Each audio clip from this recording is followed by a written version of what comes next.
बिस्मिल्लाहिर्रहमानिर्रहीम। सब न्यूज़ के मुअज़्ज़ज़ नाज़रीन, अस्सलाम वालेकुम। सबसे पहले आपको अहम खबर दिए जाते हैं कि अल्लामा खादिम हुसैन रिजवी इंतकाल कर गए। तहरीक लब्बैक पाकिस्तान के सरबराह अल्लामा खादिम हुसैन रिजवी इंतकाल कर गए।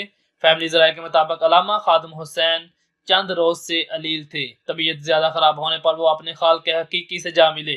निजी न्यूज़ चैनल के मुताबिक तहरीक लब्बैक के सरबराह अल्लामा खादिम हुसैन रिजवी इंतकाल कर गए हैं।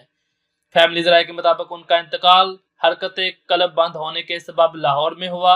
अल्लामा खादिम हुसैन रिजवी की तवील अरसे से तबीयत खराब थी और हाल ही में उन्होंने फ्रांस के खिलाफ फैजाबाद में शदीद सर्दी के मौसम में 3 दिन धरना भी दिया था।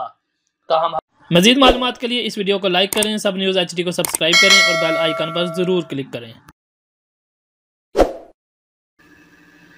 ताहम हुकूमती टीम से कामयाब मुज़ाकरात के बाद धरना ख़त्म कर दिया था। अल्लामा खादिम हुसैन रिजवी 22 जून 1966 को निकातूत ज़िला अटक में हाजी लाल खान के यहाँ पैदा हुए। उन्होंने जेहलम दीना के मदारस दीनिया से हिफ्ज़ व तजवीद की तालीम हासिल की, जिसके बाद लाहौर में जामिया निज़ामिया रज़विया से दरस निज़ामी की तकमील की। अब तक के लिए इतना ही। मज़ीद अपडेट्स के लिए देखते रहिएगा सब न्यूज़। अपने मेज़बान शहजाद अहमद को इजाज़त दीजिएगा। अल्लाह हाफिज़।